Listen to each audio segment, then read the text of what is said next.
Hello, I'm Makram Hani, and today we're analyzing property. This is our first session. I'll not bore you with telling you why should you listen to me talking property. Yet, I'll post a video here that will tell you all about me. What have I done over the past 20 years? What do I do today daily? So that you can see how can you understand property better with me. My target is a non-hype mission-focused target for you to understand and be able to invest in property better, targeting financial freedom that we all target. It's our first session, so we're still testing. If there's anything you would like me to change, tell me in the comments below.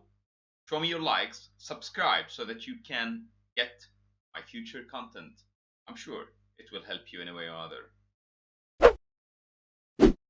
I'll not tell you much about how to understand and how to get to the numbers today.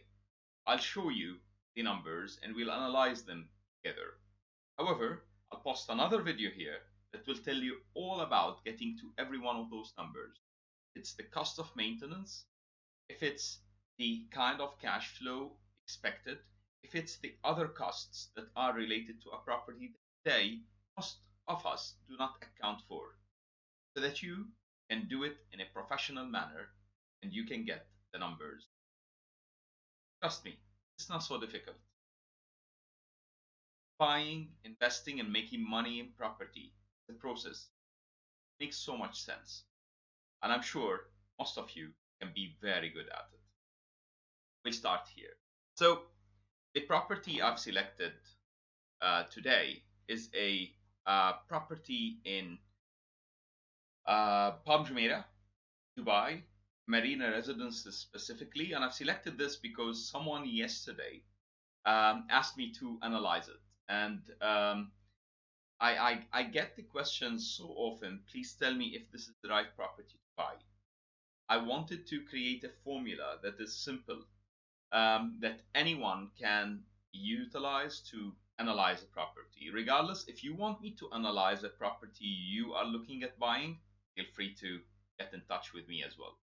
Let's start. So initially, we'll start with the purchase price on a property. So here, the property that we selected has a purchase price of 1,850,000. Now, 1,850,000 is the asking price. Now, when we take the purchase price into consideration, we need to add the buying costs, and the buying costs include the cost of closing, which are the transfer costs, any cost of commissions that are available. Anything related to purchasing the property is considered a buying cost, and then you have to add that all together. Now, what we want to make sure we do over here is we make sure that we estimate the costs post-purchase also right, because the costs at purchase are clear. We buy, we pay them, and we move on. Not that easy. The costs per post-purchase are very important to be estimated right, and we'll have another video that will come here that will tell you all about how to estimate the costs post-purchase. Now, when we're buying, as you know, I'm a fan of advising everyone to buy with a mortgage. Listen to the theory that I have. The theory says I'm buying an asset which is by nature growing in value. It's by nature appreciating in value. I am paying for it using a currency that is by nature dropping in value over a long period of time. And I'm paying for it tomorrow at its price today.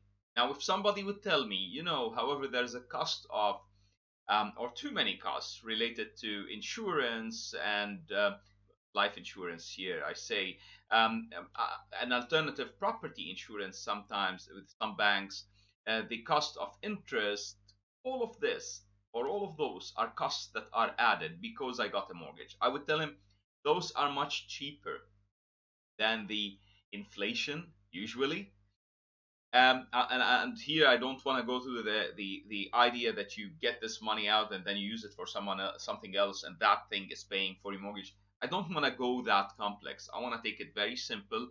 The one-time buyer, and the buyer has in front of him a property that he's buying, and that property that he's buying is worth X. He can buy it in cash or he can buy it utilizing a mortgage. I advise you to use a mortgage, and the longest period of a mortgage possible when it comes to paying back the debt that you have. Now, by the way, if you hate debt, there's bad debt and good debt. This is good. This is the good debt that you have. Now, we start with a down payment. You take a down payment, and here I estimated a down payment of around 20%. You can estimate a down payment of bigger, smaller, depends on the market you're in, depends on the time of the market you're in, and the offer you can have from a bank. Now, the loan amount ends up to be 1.48 million. The loan fees, and that's the loan initiation fees, are 1,850. The amortization period is 25 years, and as I said, you take the longest possible. So if you're in the US, you can do probably 30, sometimes more. If you're in Germany, you can do probably 60. Go ahead with it. If you're in Dubai, you can do 25 max. Then go ahead with the 25. Now, the loan interest rate, I've estimated it at 3%. Some of you would jump and say, oh, I have a better interest rate than 3%. I would say I'm conservative, and you will see within all my estimates that I'm so conservative in my approach. You can be more accurate in the interest rate projection, and you can take a 1.9 or 2.2, whatever you have as an interest rate. If it's fixed for 30 years or 25 years, then that's fair. Go ahead and do that. If it's not, I would like to estimate slightly higher than what you're paying today and fix for a few years, similar to how it is in our market today.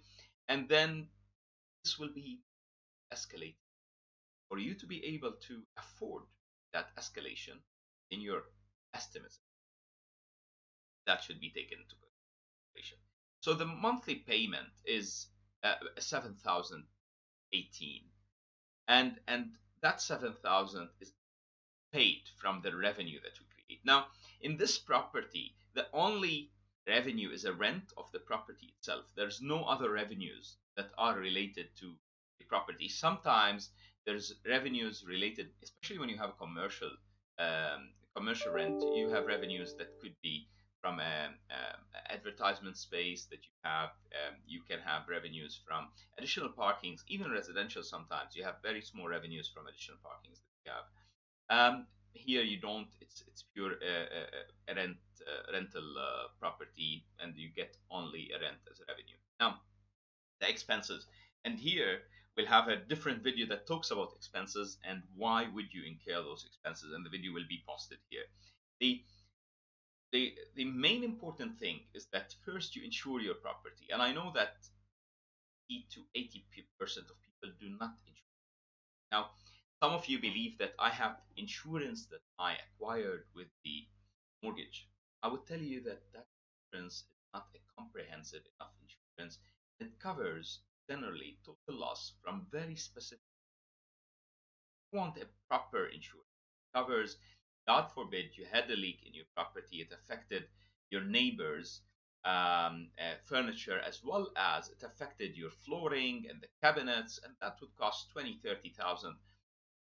I advise you to go for a proper insurance. Trust me, the cost is peanuts, the benefit. Now, second thing I want you to account for is vacancy period. Now, I know that you don't account for that. Actually, I rarely see someone who has rental property who accounts for that. Guys, every now and then the property will get vacant. You need to estimate vacancy period as you go within that property journey. So I estimate a month a year. That's too much, I know. In our market, the average stay of a tenant is around 3 years. In some markets, it's 7 to 10 years. Still, I estimate a 1 month because every few years, I would probably need to do a facelift for the property. So it may take me some time, although I do it now in 10 to 15 days, a full transformation for the property. Yet, I still prefer to have that within my assumption. I always incur a management fee there. Now, maybe you're managing the property, still incur a management fee, because if you weren't tomorrow morning, somebody else would be. And if you are today, the property should pay you for the time you're spending managing that property. Property taxes, if you have, it depends on the jurisdiction you're in.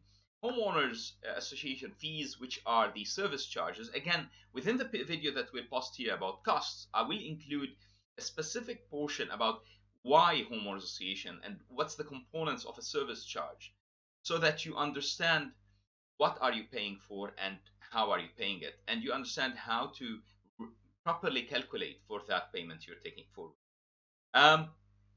There's other miscellaneous expenses. You always get maintenance issues in a property. You can tell me it's a new property. I will not get. I will tell you, still estimate. I estimate around 3% of the annual rent, cost of maintenance. Now, you can estimate more or less. Does not matter. That number, most important, sits there. That amount sits there as a reserve fund for you to use it when needed. You may not need it for a year or 2 or 3. Great, you're doing savings. But when you're assessing if a property is a good investment or not, you will need to put it there. You will need to estimate. As well as the mortgage payment. Now remember, the mortgage payment is not all a cost. The mortgage payment is part cost, which is the interest, servicing of the mortgage, and part equity buildup, as if you're investing to buy more of the property that you currently own, although you own the property 100%. So own the property in full, and the bank owns the loan on the property, yet still you're paying back equity, which means that you're paying back from the capital that you should have paid initially. So it's not all cost, yet you need to calculate it, especially when you're projecting cash flows, because if you don't project cash flows right, that's an issue. And many people lose money because they do not assume proper cash flow projections, and thus they end up in a point where they need to service, they need to pay for that property on a monthly basis. And if you want to pay out of your pocket on the property, that may be okay with you in good days, that may not be okay in bad days. Regardless, it's an investment and it needs to pay for itself. Now, the total initial equity is a minus figure, definitely, because you've purchased the property and you've used mostly money from the bank. The gross rent multiplier here is the total purchase price divided by the rental, by the gross rental, to see how many years the current rent of that property would you need to get back your capital. Now, I would take you here to the details on the rental of this property. The property is renting today at 128,520, and now we'll talk about the rest of the expenses. Why is it expenses and how to calculate it properly? But I just wanted to take you to the rental amount. Here you have a income expense, and again the ratio of the income expense ratio. That ratio, we assume it's above 1%. It means it's a good property to invest in. It's above 2%. It's a great property to investment in, and that's a rule of thumb. And that's the ratio of the gross income on the value of the property. So if a property is 100,000, it should generate 1,000. It will be a good investment. 2,000, it's a great investment. Now, in general, it's very difficult to find those. You'll analyze property one after another, and you rarely find one that does 2,000. So rare. It's so rare to find. It's very rare to find even 1,000, the 1% rule. Yet, that's a good rule of thumb that tells you immediately this is a good one. If it doesn't say it's a bad one. Now we'll look at the other aspects of it.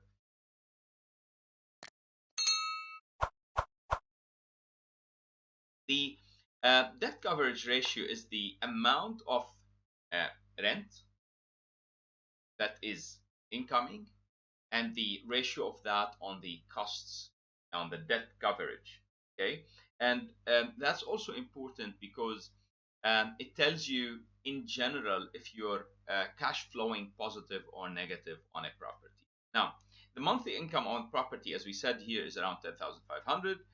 The expenses, now again, we took exact details and numbers on expenses. Over here, I estimated it to be 50% on a 50% cash flow rule.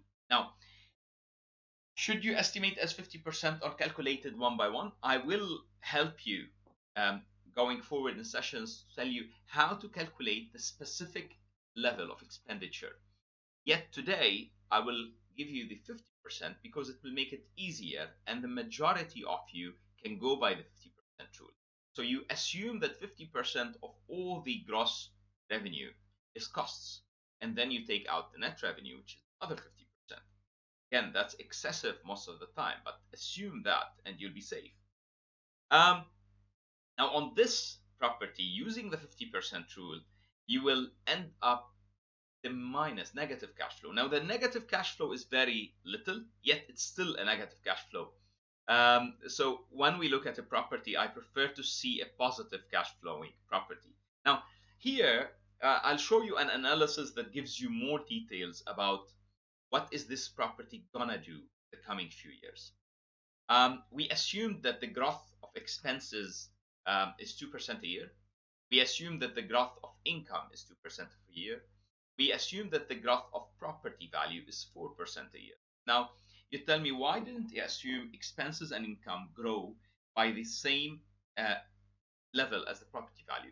I tell you, in general, property will grow at a higher level. Now, that may not be as consistent as the growth of expenses, but in general, if we assume the 2 and 2 and 4, we are safe.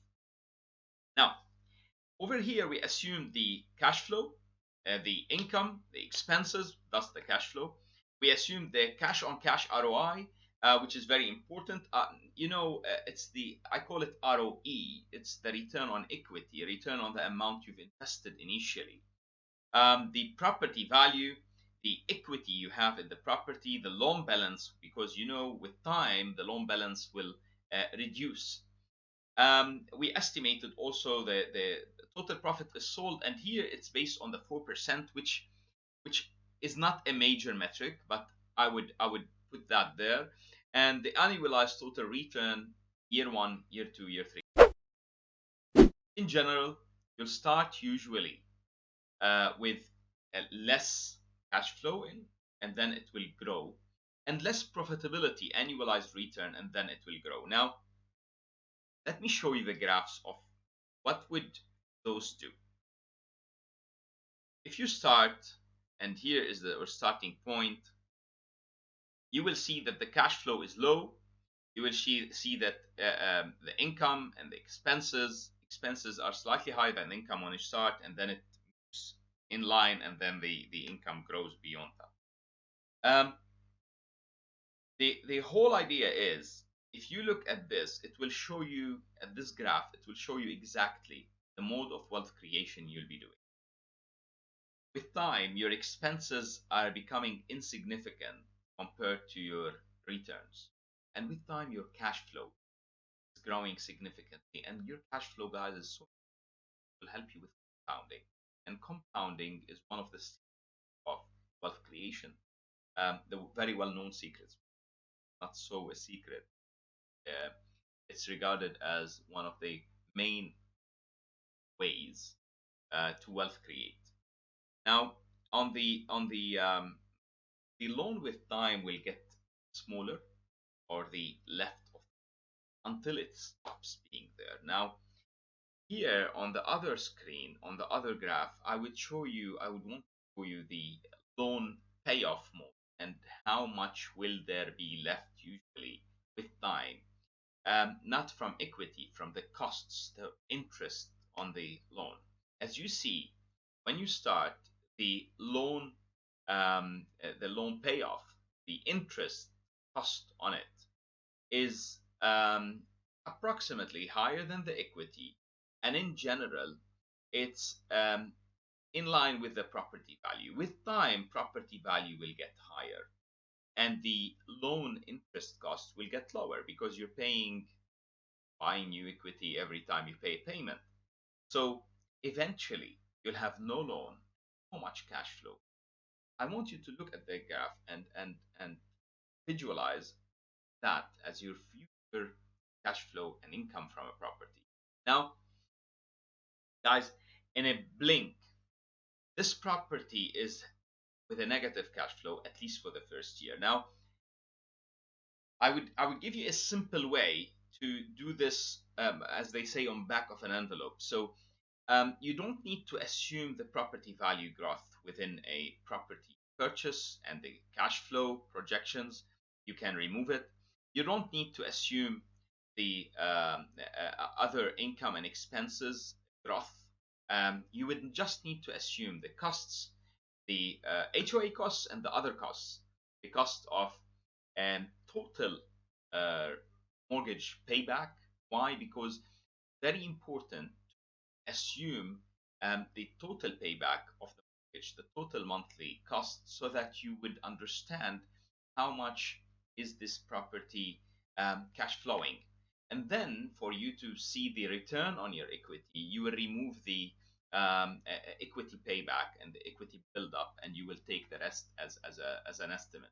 So to make it very simple, if you do those and you simply estimate how much is the property paying me back monthly, and you estimate how much will the property pay me back with time, it's a simple process that will get you into a point where you will understand if that property is a positive cash flow property or a negative cash flow. I generally would not buy a negative cash flow property except at a big discount. Discounted, it's worth purchasing. It's not worth purchasing. Now, on the property that we've just seen now, I would want it to be approximately 100,000 dirhams less, or $100,000 less, depending on where you are in the world, for me to be comfortable buying it. Can I buy it at this level and make sense of it? Yes, in a booming market, you can make sense of much. Should you target buying it at 100,000 less? Less than this would be a better purchase for you than this, and that's obvious. Any less price you get as a purchaser is a better position that you're in. Yet you don't need to push so far as 100,000 or 150,000. If you push between 50 and 100,000, I believe you're getting a decent property, a decent return, and it cash flows well, and this is most important. You're not out of the pocket from when it comes to income and the costs related to property. So you would do well, because again, remember, you're cash flowing, compounding. This is how you make your profit. Thank you for being with me today. Again, like, subscribe, comment if you have anything that you want me to do more of, less of. Comment if you want me to analyze your property. Feel free to get in touch at any time. At the same time, remember, I will post a video also here now that talks about stress testing the property, and we'll talk about it later in different episodes. Stress testing property, because today it may be performing greatly, may not. All depends on market changes. If you stress test your property and passes that test, then you have a sound investment, and sitting within a portfolio makes so much sense. Analyzing property with Makram Hani. Ciao.